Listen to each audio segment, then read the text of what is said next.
Oke, Bismillahirrahmanirrahim. Assalamualaikum warahmatullahi wabarakatuh. Bertemu lagi dengan saya Pak Yanto di kursus TOEFL. Oh sorry, di channel YouTube saya Yanto Tanjung. Channel belajar bahasa Inggris secara mandiri dengan moto dari Unja untuk Indonesia. Bagi yang belum kenal, saya adalah dosen bahasa Inggris di Universitas Jambi. S1, S2, S3 saya pendidikan bahasa Inggris. Saya pernah kuliah di 3 universitas di Australia. Flinders University, Murdoch University, dan Edith Cowan University. Saya juga penulis lebih dari 20 buku, salah satunya yang ini, 7 kebiasaan belajar bahasa Inggris yang efektif, merupakan hasil penelitian saya ketika kuliah S2 dan S3 dulu. Kemudian channel ini sudah menaik lebih dari 250 ribu subscriber, Alhamdulillah, 15 juta views, dan diteliti oleh 9 peneliti, hasilnya semuanya positif. Terima kasih atas dukungan adik-adik ya. Eh, Bagi adik-adik yang mau jadi member, biayanya sangat murah sekali. 20 ribu adik-adik sudah bisa menonton 620 video lebih di channel ini. Dan kalau nanya bisa langsung lewat eh, komen ya di bawah. Dan juga bagi adik yang mau kursus dengan saya secara langsung via Zoom, silakan saya buka kursus TOEFL online via Zoom setiap tanggal 5 sampai tanggal 20. Bagi peserta itu dapat eh, materi berupa e-book, PDF, PPT, audio listening, dan buku ini secara gratis dan puluhan sumber belajar lainnya ya yang nanti dibagikan di grup WA. Atau yang mau belajar via video saya di website silahkan kunjungi yantotanjung.com. Dan saya juga bekerja sama dengan lembaga yang mengadakan tes TOEFL secara resmi. Silahkan cek di yantotanjung.com. Demikian pengantarnya, kita langsung mulai saja. Kita sudah sampai membahas ini ya, TOEFL exercise. Nah, pada pertemuan sebelumnya kita sudah bahas skill 7, 6 dan 7 ya di halaman skill 7 itu halaman eh, 279, kemudian skill 6 halaman 275 tentang makna tersirat dan tentang menjawab pertanyaan tentang transisi. Silahkan nonton dulu sebelum jawab yang ini. Kita di buku ini di halaman 282 ada 12 soal yang kita bahas. 12 soal itu terdiri dari 3 bacaan, 3 reading. Oke, langsung saja. Oh, sorry, belum saya hidupkan. Nah, itu dia. Number one, the paragraph preceding this passage most probably discusses.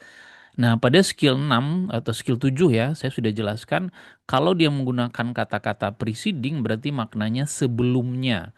Kita cek itu di kalimat pertama paragraf tersebut. Paragraf pertama kalau dia terdiri dari paragraf. Kalau dia bilang pertanyaannya tentang following menggunakan kata-kata following berarti yang dicek kalimat terakhir paragraf terakhir atau kalau dia satu paragraf ya kalimat terakhir. Nah, karena dia bilang preceding berarti fokus kita ke sini. Nah, kalau kita baca, the most conservative sect of Mennonite Church is the All Order Amish, with 33,000 members living mainly today in the state of Pennsylvania, Ohio, and Indiana. Jadi sekte yang paling konservatif di sekte Mennonite Church yang paling konservatif adalah All Order Amish. Ini nama sektenya dengan 33 ribu anggota. Tinggal saat ini di negara bagian seperti Pennsylvania, Ohio, dan Indiana. Nah, fokus kita ke kalimat awalnya, the most conservative sekte. Sekte Mennonite Church yang paling konservatif. Nah, itu kalimat awal. Nah, berarti kita cari yang maknanya dekat dengan pernyataan barusan. Yang ini yang alfa katanya di sini paragraf yang mendahului atau paragraf sebelumnya berisi cerita tentang more liberal sects of Mennonites. Sekte sekte Mennonite yang lebih liberal. Kalau ini yang paling konservatif ini liberal. Cukup nyambung ya. Jadi yang sebelumnya tentang yang lebih liberal sementara ini yang paling konservatif. Kemungkinan besar ini. Kalau yang ini di mana Mennonites live itu fokusnya di justru di kalimat pertama, tapi bagian yang terakhir dia sebutkan. Sementara kita fokusnya ke sini. Kemudian communal Amish lifestyle, gaya hidup eh, komunitas Amish, enggak ya? Gaya hidupnya disebutkan sesudahnya. Kemudian the most conservative Mennonite. Enggak ya. Ini memang pernyataan di awal. Tapi yang kita lihat adalah yang sebelumnya, kemungkinan yang sebelumnya itu mendiskusikan apa.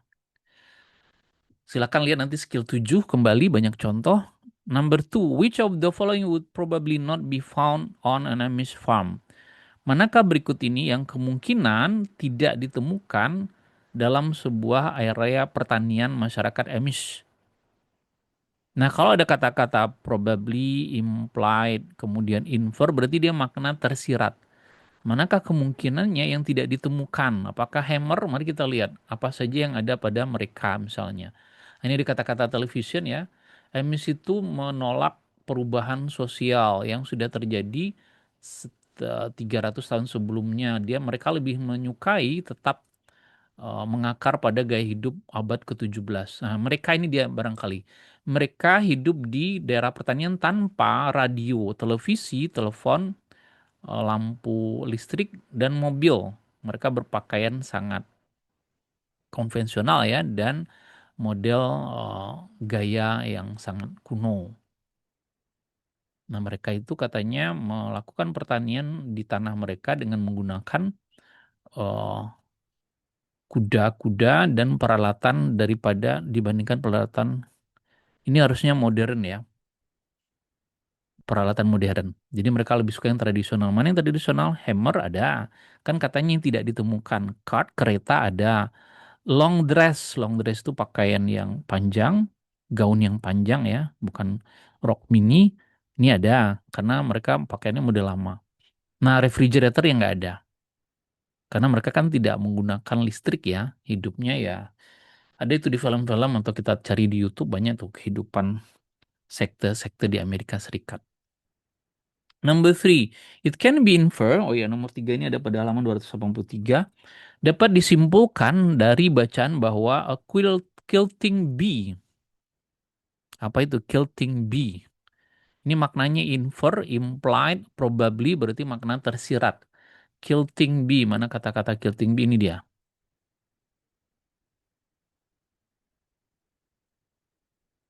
Ini barn ya, bukan bomb.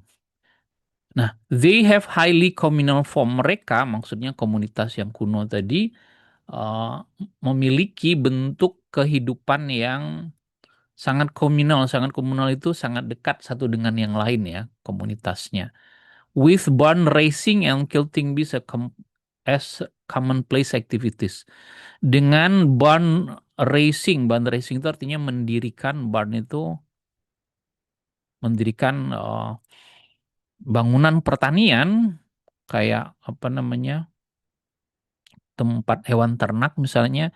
Barn racing berarti mereka menggunakan bergotong royong membuat tempat bertani misalnya atau tempat berternak. And quilting bees ini biasanya untuk perempuan, kalau ini untuk laki-laki. Quilting bees ini, quilting itu artinya selimut. Jadi mereka bikin selimut rame-rame. Eh, Kalau ini mereka membuat tempat pertanian atau kandang misalnya rame-rame untuk satu orang misalnya, tanpa harus dibayar. Nah, itu kira-kira. Nah, kalau begitu, membuat tempat pertanian dan menjahit selimut rame-rame adalah kegiatan yang paling umum. Mana yang paling tepat di sini? Yang alfa melibatkan sekelompok orang. Ini benar ya, karena kan mereka bikin kandang misalnya rame-rame. Is necessary when raising quilting bee is diperlukan ketika membesarkan atau beternak bee. Ini nggak ada kaitannya ya dengan lebah. Selalu mengikuti Quilting bee itu selalu diikuti oleh barn racing, tidak ada disebutkan. Kemudian provide needed solitude, ini juga nggak ada disebutkan. Yang jelas ini kegiatan rame-rame berarti melibatkan banyak orang. Number four, silakan nanti dibaca ulang adik-adik ya kalau tidak terlalu paham. Karena kalau reading ini bisa dipelajari sendiri, tergantung kosakata kita mencukupi apa enggak. Saran saya nanti kalaupun sudah selesai, dia baca kembali. Which of the following is most likely topic of paragraph following? Nah, manakah berikut ini yang kemungkinan besar adalah topik dari paragraf yang mengikutinya? Berarti fokus kita ke kalimat terakhir, karena kata kuncinya following.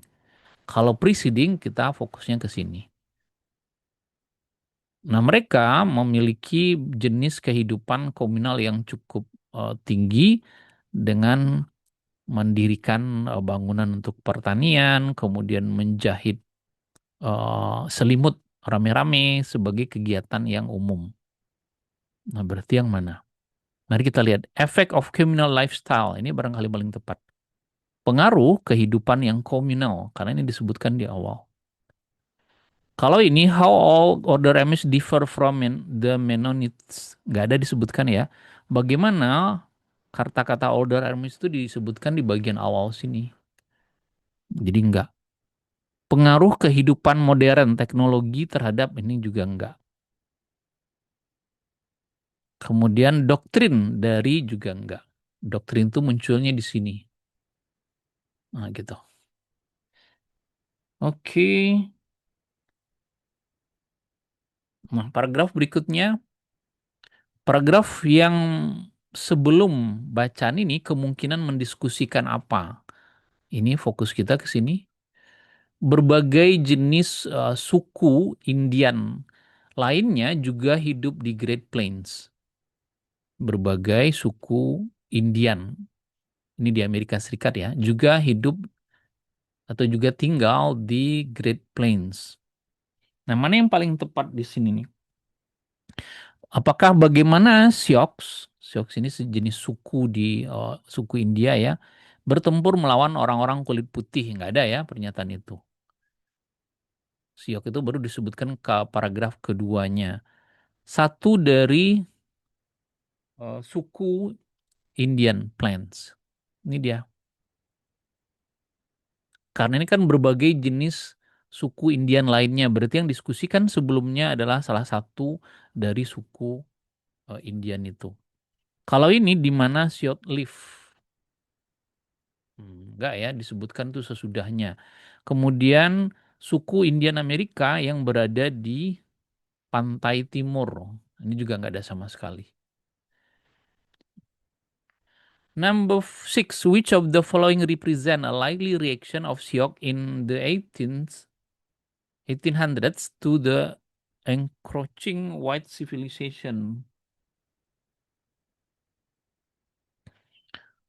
Which of the following, manakah berikut ini yang merupakan hal yang mungkin terjadi oleh suku Siok di 1800 ketika menghadapi peradaban kulit putih? Nah, kita cari kata kuncinya ini, Sioux. Ini dia, encroaching. Nah, Sioux adalah sekelompok uh, a group of seven American Indian tribe. Jadi kelompok dari 7 suku Indian ya, bukan India, di Amerika Serikat yang dikenal sangat apa ya, sangat marah atau sangat benci terhadap si- eh, sivilisasi atau civilization ini, artinya peradaban orang-orang kulit putih pada tahun 1800. Jadi mereka sangat geram ya dengan orang-orang kulit putih, sangat benci. Nah, mana apa yang mungkin mereka lakukan? Mari kita cek. Siok mungkin membantu orang kulit putih untuk tinggal di West, enggak. Siok mungkin menyerang, ini dia. Karena orang-orang kulit putih itu memasuki wilayah mereka. Nah, para settlers, para pemukim. Orang-orang kulit putih yang mau datang ke sana. Nah, ini dia fierce, combative. Jadi dia kemungkinan menyerang. Siok akan mengundang, oh enggak, dia benci sama orang kulit putih. Kemungkinan bergabung, enggak juga. Number seven, it is implied in the passage that the seven Siok tribes call each other by some, ntar ya ini kayaknya salah ketik. Form harusnya ya, form. Dapat disimpulkan dari bacaan bahwa ketujuh suku Siok itu call each other, memanggil satu sama lainnya dengan beberapa bentuk kata Dakota. Karena mereka, mana kata Dakota? Ini dia Dakota. Ketujuh suku Siok itu menyebut diri mereka dengan berbagai variasi kata Dakota yang maknanya sekutu dalam bahasa mereka. Jadi Dakota itu sekutu, berarti maknanya karena mereka bersatu disebabkan satu dan lain hal. Karena mereka semua tinggal di North Dakota, bukan. Karena dari sini maknanya adalah menyatu, berarti mempersatukan. Fiercely combative enggak, enemies enggak. Kemudian number 8, dapat disimpulkan dari bacaan bahwa the present day states, negara-negara bagian yang sekarang di, eh, di sebelah negara bagian sekarang ya ini Dakota Utara dan Dakota Timur titik-titik. Mari kita lihat kata-kata yang ada present state ini dia. North Dakota and Wyoming itu. Berarti jawabannya ada di sini. The Teton Sioux or Lakota move. Mereka pindah lebih jauh lagi ke barat. To the plains of. Jadi di daerah barat. Yang pada hari ini, sekarang ini adalah negara bagian Dakota Utara, Dakota Selatan, dan Wyoming. Nah, kalau begitu kita simpulkan apa? Apakah dia adalah di daerah East Minnesota? Enggak ya, West, salah. Dia merupakan home, adalah rumah dari 4 suku yang dikenal dengan nama Dakota.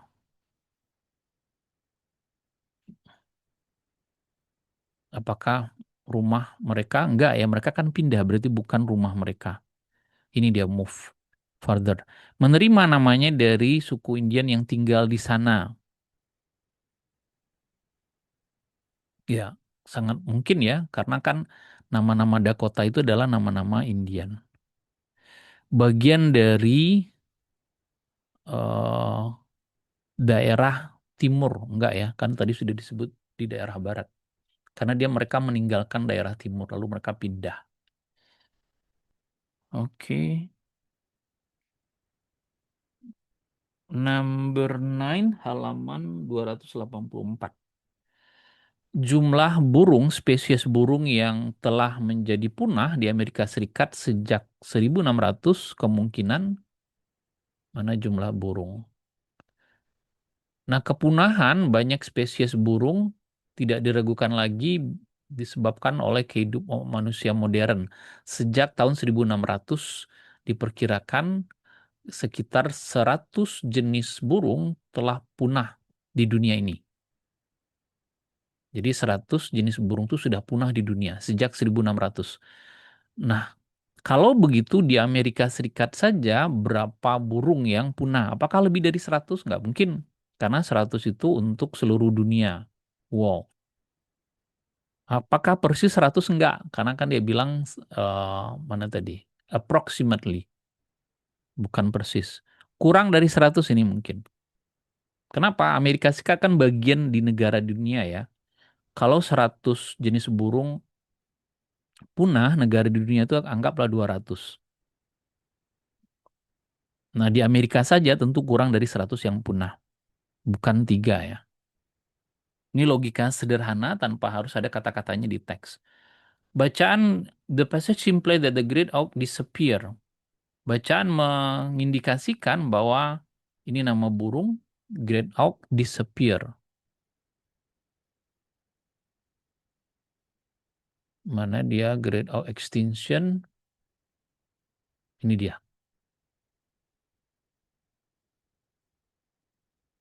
Mana kita cari ini ya. Jadi di Amerika Utara spesies pertama yang diketahui lenyap itu adalah great oak, seekor burung sejenis burung yang tidak bisa terbang that serve an easy source of food, yang merupakan sumber makanan dan umpan bagi para petani di Atlantik. through sepanjang awal abad ke-19. Abad ke-19 berarti yang ini. Ini abad ke-16 atau 17. Kalau yang ini abad ke, kan katanya di awal abad ke-19, berarti tahun 1800-an. Bukan 50 tahun terakhir. Number 10, sorry. Hah?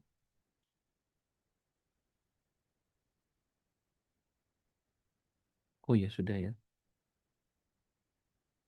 Number 11, dapat disimpulkan dari bacaan bahwa Great Auk itu dibunuh atau terbunuh karena, mana dia, ini dia dimusnahkan ya. Dia dimusnahkan, Great Auk itu sejenis burung yang tidak bisa terbang, that serve mereka ini ya diperlakukan sebagai sumber makanan dan umpan. Nah, berarti dia, ini dia, para nelayan itu pengen memakannya. Makanya dia punah. Dan para nelayan juga menjadikan dia umpan untuk menangkap ikan barangkali. Jadi it was ini berarti ini pengganti Great Auk tadi. Great Auk memakan tangkapan dari para nelayan. Enggak. It flew, dia terbang. Dia kan nggak bisa terbang, flightless. It baited fishermen. Dia mengumpan. Bukan, justru nelayan yang menjadikan dia umpan. Number 12. The paragraph following this passage most probably discuss. Bacaan yang mengikuti, paragraf yang mengikuti bacaan ini kemungkinan mendiskusikan titik-titik. Ini dia. Hmm. Nah, sebagai tambahan dari spesies-spesies yang punah ini, beberapa di antaranya adalah bald eagle, ini nama burung-burungnya ya, peregrine falcon, dan California condor. Yang hari ini dikenal sebagai eh, hewan yang dilindungi karena nyaris punah, endanger itu hampir punah. Step are being taken, beberapa langkah sedang dilakukan untuk mencegah kepunahan mereka. Jadi beberapa langkah sedang dilakukan untuk mencegah kepunahan mereka. Mana yang menyatakan itu? Ini dia. What is being? Apa yang sedang dilakukan untuk menyelamatkan hewan-hewan yang sudah langka itu? Karena ini bukan what the bald eagle symbolize to American. Apa eh, jadi bald eagle ini nama burung elang ya, yang menyimbolkan apa sih simbol fungsinya terhadap orang-orang Amerika, nggak ada disebutkan. How several bird species became endangered, bagaimana beberapa spesies burung itu menjadi langka atau hampir punah. Other extinct species, spesies langka lainnya enggak ya, karena fokusnya ke sini. Bagian terakhir dari sebuah kalimat. Kalau itu menggunakan kata following. Kalau dia kata preceding, berarti fokusnya di awal, di bagian awal sini. Oke, saya kira demikian pertemuannya, halaman 284 ya. Bukunya ada di profil saya, bisa dia download. Jangan lupa bagi yang mau kursus TOEFL online via Zoom, silakan daftar di nomor yang ada di website yantotanjung.com. Kita juga ada kursus via video website, biayanya 325.000. Kemudian untuk membership hanya 20.000, bisa mengakses 620 video lebih. Thank you for attention. See you goodbye. Assalamualaikum warahmatullahi wabarakatuh. Bye-bye.